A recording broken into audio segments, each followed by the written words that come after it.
Hello friend, welcome back to my video. आज के इस वीडियो में हम लोग एसएससी के जो भी एग्ज़ाम होते हैं जैसे सीएचएसएल, एमटीएस या फिर बात की जाए सीजीएल की, उसके लिए इम्पोर्टेंट प्रश्नों को लेकर आए हैं। जो भी वैसे सारे क्वेश्चन जो भी इन एग्ज़ामों में पूछे जाते हैं और ख़ास करके रेलवे के एएलपी और ग्रुप डी सेक्शन के लिए वैसे सारे इंपॉर्टेंट क्वेश्चन इसमें कलेक्ट करके लाए हैं आपके लिए। कुल प्रश्नों की संख्या होगी 150, जो कि आपके एग्ज़ाम के दृष्टिकोण से काफ़ी ज़्यादा महत्वपूर्ण होगा।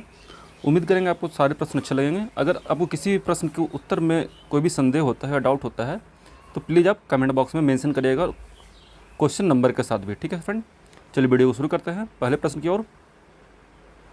पहला प्रश्न है, भारत और एशिया की एकमात्र अधोभौमिक संचय जल विद्युत परियोजना किस राज्य में स्थित है? ये होगा हिमाचल प्रदेश। अगला है, किस राज्य में काजू का उत्पादन सर्वाधिक उत्पादन किया जाता है? इसका जवाब होगा कर्नाटक। ठीक है, आगे बढ़ते हैं अगले प्रश्न की ओर।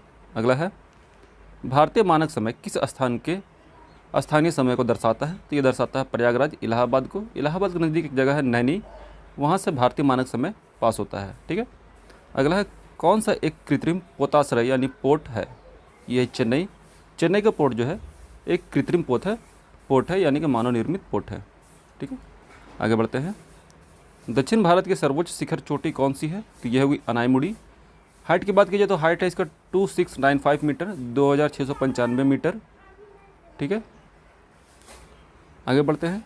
सबसे अधिक सीधी बहने वाली नदी कौन सी है? तो इसका नाम होगा नर्मदा नदी। ठीक है, जो कि भारत के साउथ में बहती है। आगे बढ़ते हैं।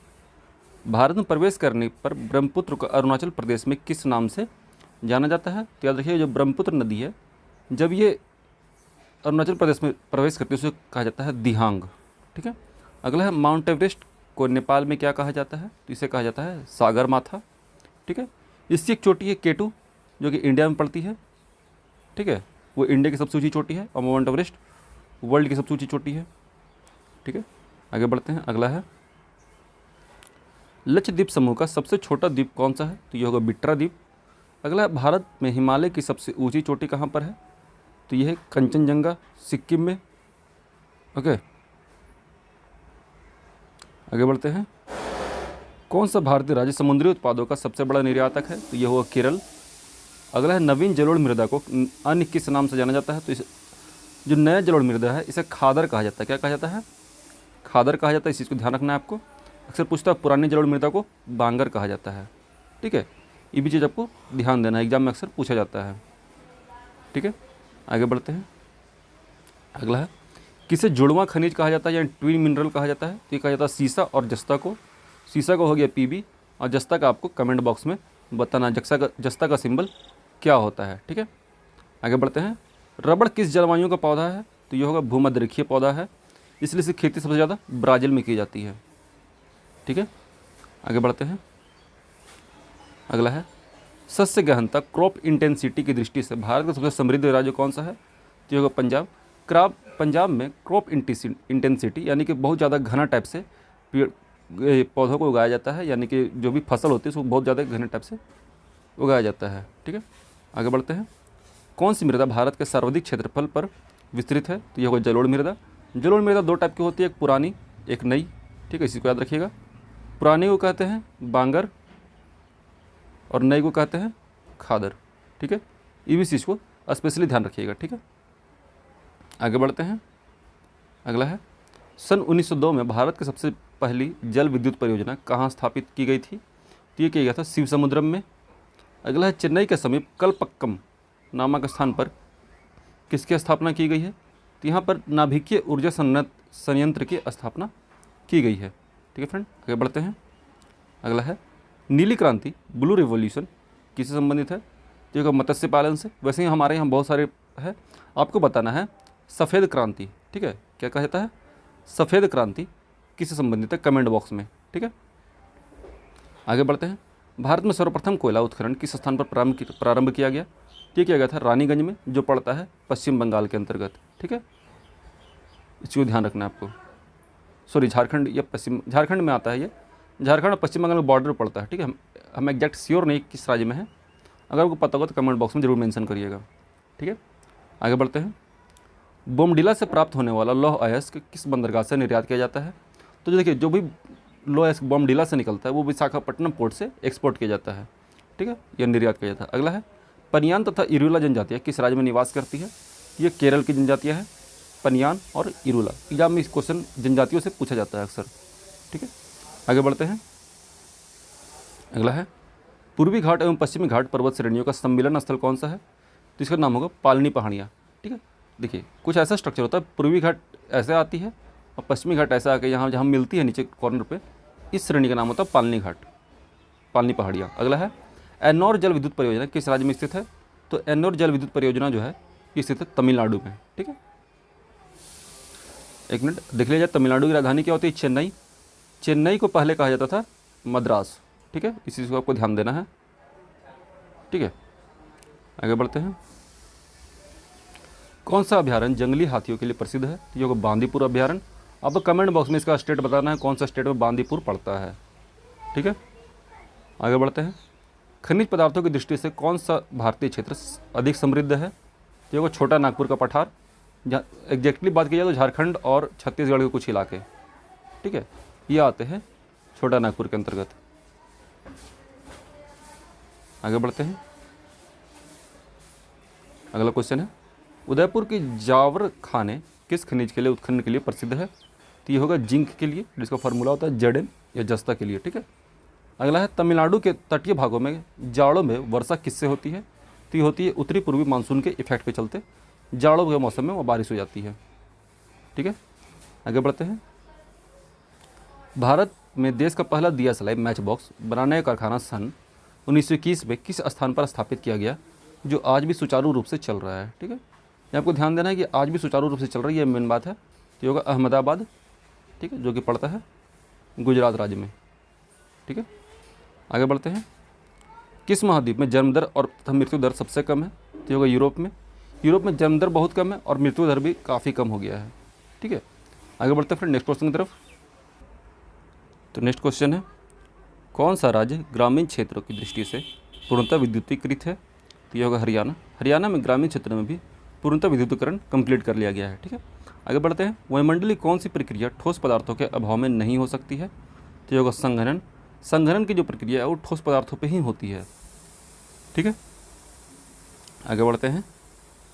सागरीय जल में मिलने वाला सबसे प्रमुख लवण कौन सा है? तो यह सोडियम क्लोराइड। सोडियम क्लोराइड के फॉर्मूले की बात की जाए तो NaCl होता है इसको, जिसे हम साधारण नमक भी कहते हैं। अगला है, ग्रेट दक्कन रोड कहाँ से कहाँ तक जाती है? तो ग्रेट दक्कन रोड जो है ये मिर्ज़ापुर से बेंगलुरु तक बनाया गया है, ठीक है। आगे बढ़ते हैं नेक्स्ट क्वेश्चन की तरफ। अगला है, भारत में सर्वाधिक हीरा किस स्थान से निकाला जाता है? तो ये निकाला जाता है पन्ना, जो कि पड़ता है मध्य प्रदेश में। मध्य प्रदेश की राजधानी की बात की जाए तो इसका राजधानी है भोपाल, ठीक है। आगे बढ़ते हैं। भारत का सबसे महत्वपूर्ण लघु उद्योग कौन सा है? तो यह है हथकरघा, यानी कि हाथ से कपड़ा बीनने वाला काम, ठीक है। अगला है, उन्नत तकनीकी के कारण उद्योग मुख्यतः किस बिंदु की ओर आकर्षित होते हैं? तो ये होता है श्रम की ओर, ठीक है। कोई भी उद्योग जो है श्रम पे ही चलता है, इसलिए मेन एस्पेक्ट क्या होता है? श्रम।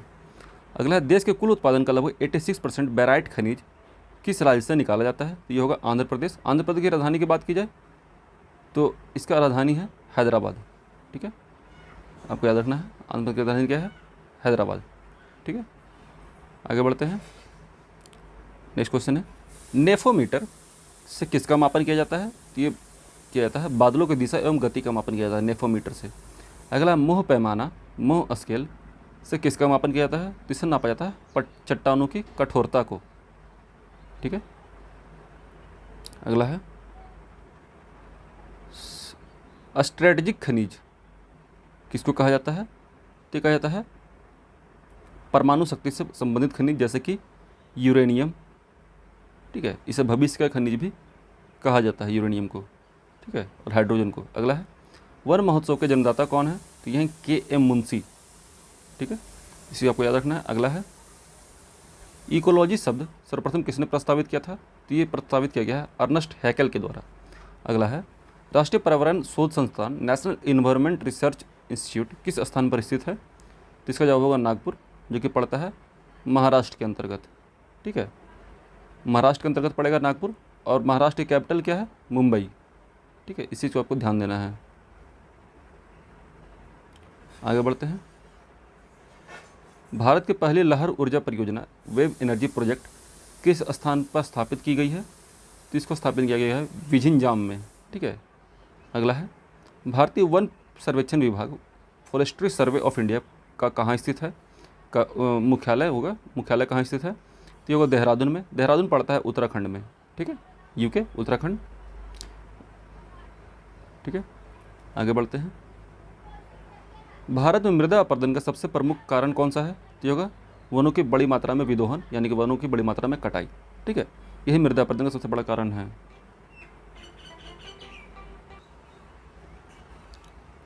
आगे बढ़ते हैं फ्रेंड, नेक्स्ट क्वेश्चन की तरफ। अगला क्वेश्चन है, जल प्रदूषक यानी कि वाटर पोल्यूशन की समस्याओं को पहचानने वाला पहला विद्वान कौन था? तो ये थे हिप्पोक्रेट्स, जिन्होंने वाटर पोल्यूशन के बारे में लोगों को बताया था। ठीक है, अवगत कराया था वाटर पोल्यूशन के प्रॉब्लम से। अगला है, देश में राष्ट्रीय महामार्गों की सर्वाधिक संख्या किस राज्य में है? तो ये होगा उत्तर प्रदेश। उत्तर प्रदेश की राजधानी की बात की जाए तो इसका राजधानी है लखनऊ। ठीक है, अगला है, भारत में वन आच्छादित क्षेत्र का सर्वाधिक प्रतिशत कहाँ है? तो ये होगा अंडमान एवं निकोबार द्वीप समूह पर।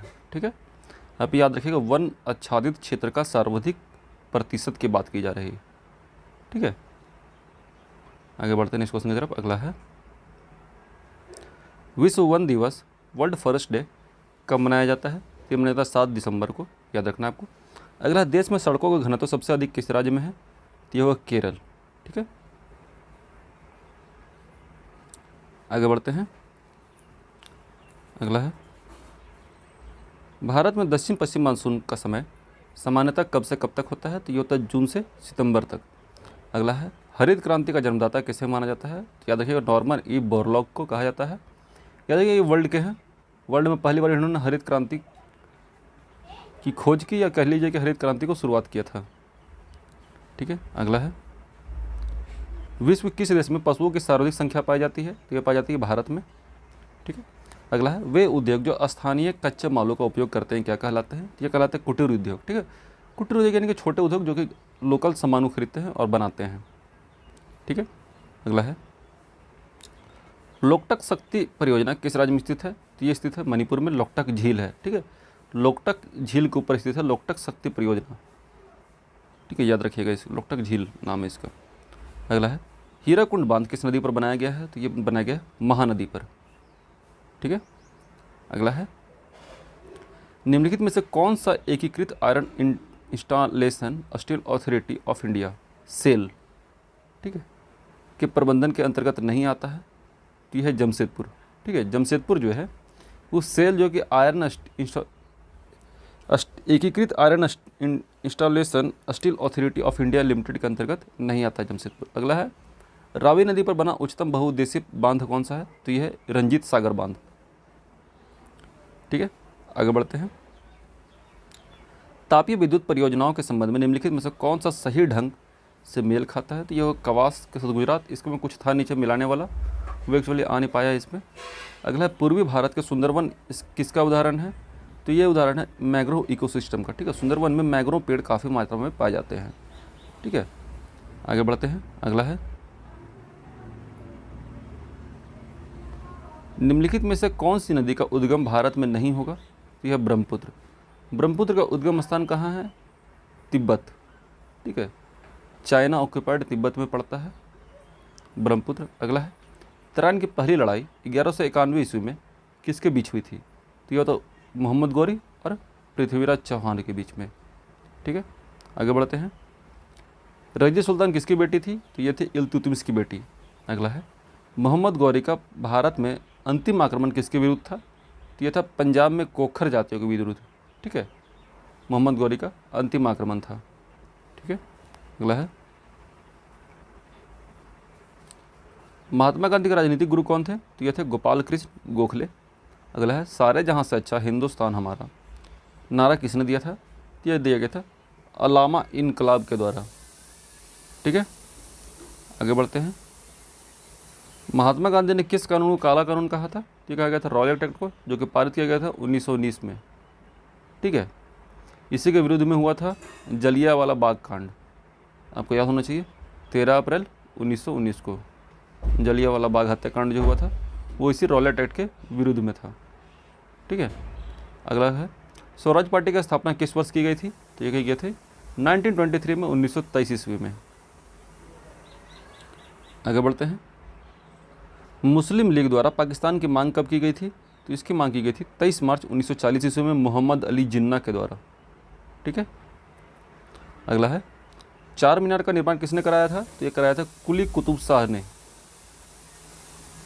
ठीक है, अगला है गोलकुंडा का किला कहाँ स्थित है? तो ये स्थित है हैदराबाद में। अगला है भारत में मुस्लिम राज्य का संस्थापक किसे माना जाता है? तो ये माना जाता है मोहम्मद गौरी को। ठीक है, अगला है भारत में सिविल सेवाओं का सूत्रपात किसने किया? तो ये किया गया था लॉर्ड कॉर्नवालिस के द्वारा। अगला है अमृतसर बाजार पत्रिका की स्थापना किसने की थी?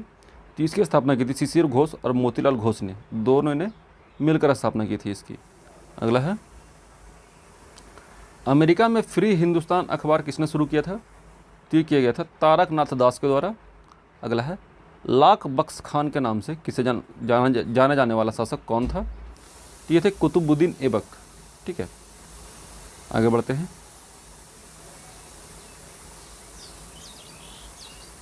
अगला है भारत में गुलाम वंश का संस्थापक कौन था? देखिए गुलाम वंश की बात हो रही है तो इसके संस्थापक होंगे कुतुबुद्दीन ऐबक। अगला है लोदी वंश का अंतिम शासक कौन था? तो ये था इब्राहिम लोदी, ये अंतिम शासक था। अगला है अलाई दरवाज़ा का किसका मुख्य द्वार है? तो अलाई दरवाज़ा जो है कुतुब मीनार जाने के लिए फर्स्ट गेट पड़ता है, मेन गेट पड़ता है, सॉरी। अगला है मोहम्मद गजनवी ने भारत पर कितने बार आक्रमण किया था? ये होगा 17 बार। आगे बढ़ते हैं। किस शासक ने अपने आप को खलीफा घोषित कर दिया था? तो ये होगा मुबारक शाह खिलजी। इन्होंने अपने आप को खलीफा घोषित कर दिया था, यानी कि इस्लाम धर्म का हेड घोषित कर दिया था। अगला है लोदी वंश का संस्थापक कौन था? तो लोदी वंश का संस्थापक था बहलोल लोदी। ठीक है, अगला है भारतीय इतिहास में मूल्य नियंत्रण पद्धति की शुरुआत किसने की थी? तो इस अलाउद्दीन खिलजी के द्वारा शुरू किया गया था, किसी भी चीज़ के दाम को कंट्रोल करने की शुरुआत। अगला है गुलरुखी के उपनाम से कविता लिखने वाला शासक कौन था? तो यह था सिकंदर लोदी। ठीक है, आगे बढ़ते हैं। अनवर एस सुलेही के किस प्रसिद्ध ग्रंथ के अनुवाद है? तो यह पंचतंत्र का। पंचतंत्र के रचनाकार थे राकेश शर्मा, नहीं राकेश शर्मा नहीं थे, राकेश एग्जैक्ट हम श्योर नहीं है, आप कमेंट बॉक्स में मेंशन कर सकते हैं इसका आंसर भी। ठीक है, हम एग्जैक्ट श्योर नहीं है। अगला है गुलबदन बेगम किसकी पुत्री थी? तो ये थी बाबर की पुत्री। अगला है अढ़ाई दिन का झोपड़ा मस्जिद का निर्माण किसने कराया था? तो ये कराया गया था कुतुबुद्दीन ऐबक के द्वारा। अगला है अढ़ाई दिन का झोपड़ा मस्जिद कहाँ स्थित है? तो ये स्थित है अजमेर में। ठीक है, आगे बढ़ते हैं। अगला है प्रसिद्ध कवि अमीर खुसरो किसके दरबार में कवि थे? ये थे अलाउद्दीन खिलजी के दरबार में। अगला है विजयनगर साम्राज्य की स्थापना किसने की थी? ये किया गया था हरिहर और बुक्का के द्वारा। आगे बढ़ते फ्रेंड नेक्स्ट क्वेश्चन की तरफ। अगला क्वेश्चन है विजयनगर साम्राज्य किस नदी के तट पर स्थित है? तो ये स्थित है तुंगभद्रा नदी पर। ठीक है, अगला कृष्णदेवराय किसके समकालीन थे? तो ये थे बाबर के समकालीन। ठीक है, आगे बढ़ते नेक्स्ट क्वेश्चन। मीनाक्षी मंदिर कहाँ स्थित है? तो स्थित है मदुरई में। अगला है पृथ्वीराज रासो पुस्तक के लेखक कौन है? तो यह है चंद बरदाई। ठीक है, आगे बढ़ते हैं नेक्स्ट क्वेश्चन की तरफ। अगला क्वेश्चन है अगला है दिलवाड़ा मंदिर कहाँ स्थित है? तो ये स्थित है आबू पर्वत पर, जो कि पड़ता है कहाँ? राजस्थान में। ठीक है, याद रखिएगा। और दिलवाड़ा मंदिर किस का मंदिर है? तो ये जैन लोगों का मंदिर है। ठीक है, जो कि जैन समाज से बिलोंग करते हैं, जैन धर्म को फॉलो करते हैं, उनका एक मंदिर है। अगला है नेक्स्ट क्वेश्चन खजुराहो स्थित मंदिर का निर्माण किसने करवाया था? तो ये करवाया था चंदेल राजाओं के द्वारा करवाया गया था खजुराहो का मंदिर का निर्माण। ठीक है, आगे बढ़ते हैं नेक्स्ट क्वेश्चन की तरफ। अगला है विजय स्तंभ कहाँ स्थित है? तो विजय स्तंभ स्थित है चित्तौड़गढ़ में। ठीक है, अगला है नाट्य शास्त्र की रचना किसने की थी? तो यह किया गया था भरत मुनि के द्वारा। ठीक है, नेक्स्ट क्वेश्चन की तरफ बढ़ता है। अगला क्वेश्चन है सिखों के सैन्य संप्रदाय खालसा पंथ का परिवर्तन किसने किया था? तो ये किया गया था गुरु गोविंद सिंह के द्वारा। ठीक है। अगला है महाराजा रंजीत सिंह के उत्तराधिकारी कौन थे? तो ये थे खड़क सिंह। ठीक है। नेक्स्ट क्वेश्चन अगला है म्यांमार की सीमा से लगने वाले भारत के राज्य कौन कौन से हैं? तो ये अरुणाचल प्रदेश, नागालैंड, मणिपुर और मिजोरम। अगला है भारत के मुख्य समुद्री सीमा की लंबाई कितनी है? तो ये है 6100 किलोमीटर। ठीक है, 6100 किलोमीटर, गुजरात से लेके पश्चिम बंगाल तक। अगला है पाकिस्तान अधिकृत कश्मीर और श्रीनगर को कौन सा दर्रा जोड़ता है? यानी कि POK और श्रीनगर को जोड़ने वाला दर्रा कौन सा है? तो ये है बुर्जीला दर्रा। ठीक है। अगला है भारत में सबसे पहले सूर्योदय कहाँ पर होता है? तो ये होता है अरुणाचल प्रदेश में। और सबसे लेट कहाँ पे होता है? तो ये होता है गुजरात में। ठीक है। आगे बढ़ते हैं इस क्वेश्चन की तरफ। अगला क्वेश्चन है बंगाल की खाड़ी में गिरने से पहले पद्मा से एक प्रमुख वितरिका निकलती है जिसे क्या कहा जाता है? ठीक है। तो इसे कहा जाता है मेघना या गंगा। ठीक है। पद्मा किसे कहा जाता है? तो पद्मा कहा जाता है गंगा नदी को, सॉरी ब्रह्मपुत्र नदी को। किसे कहा जाता है? ब्रह्मपुत्र को क्या कहा जाता है? पद्मा कहा जाता है। ठीक है। या फिर गंगा को कहा जाता है। आपको दोनों में से कौन सा सही लग रहा है कमेंट बॉक्स में जरूर मेंशन करिएगा। ठीक है। अगला है गोकक जलप्रपात कहाँ पर स्थित है? तो ये स्थित है गोकक नदी, कर्नाटक में। कर्नाटक का राजधानी क्या है? बेंगलोर। ठीक है, याद रखना इसको। आगे बढ़ते हैं नेक्स्ट क्वेश्चन की तरफ। अगला है दक्षिण से उत्तर की ओर बहने वाली नदी कौन सी है? तो ये है बेतवा नदी। अगला है सर्वोत्तम काली मिट्टी भारत के किस राज्य में मिलती है? तो मिलती है महाराष्ट्र में। याद रखिए काली मिट्टी को उपयोग किया जाता है कपास की खेती के लिए। ठीक है। अगला है भारत की प्रथम जल विद्युत परियोजना कौन सी है? तो यह है शिव समुद्रम, स्थापना हुई 1902 में। अगला है सिपकिला और बड़ा लाचा दर्रा कहाँ पर स्थित है? तो स्थित है हिमाचल प्रदेश में। ठीक, बड़ा लाचा दर्रा। ठीक है। आगे बढ़ते हैं। अगला क्वेश्चन है मोदी जी ने 23 दिसंबर को उत्तर प्रदेश के किस शहर में औद्योगिक विकास प्राधिकरण फूड पार्क में बनास डेयरी संकुल की आधारशिला रखी थी? तो रखा गया था वाराणसी में। ठीक है। अगला है नासा ने जूनो मिशन द्वारा किस ग्रह के चंद्रमा गैनीमेड के पास रिकॉर्ड की गई ध्वनि को जारी किया है? तो ये जारी किया गया है बृहस्पति के पास के कुछ ध्वनियों को। ठीक है। उसके एक चंद्रमा है गैनीमेड, वहाँ पर रिकॉर्ड किया गया है। ठीक है। आगे बढ़ते हैं।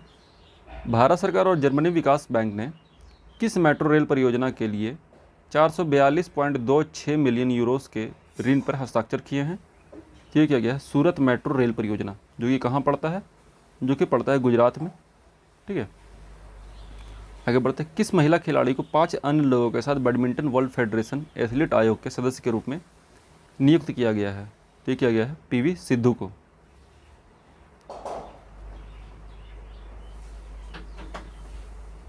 आगे बढ़ते हैं। किस राज्य के मुख्यमंत्री नवीन पटनायक ने महानदी पर राज्य के सबसे लंबे टी सेतु का उद्घाटन किया है? तो यह किया गया है उड़ीसा के। ठीक है। नवीन पटनायक कहाँ के मुख्यमंत्री हैं? उड़ीसा के, याद रखिएगा अभी भी। आगे बढ़ते हैं। किसने टाटा सन्स की सहायक कंपनी टैलेस द्वारा एयर इंडिया के अधिग्रहण को मंजूरी दी है? तो दिया गया है भारतीय प्रतिस्पर्धा आयोग के द्वारा मंजूरी दे दी गई है। अगला है एशियन चैंपियंस ट्रॉफी 2021 में भारत की हॉकी टीम ने कौन सा मेडल जीता है?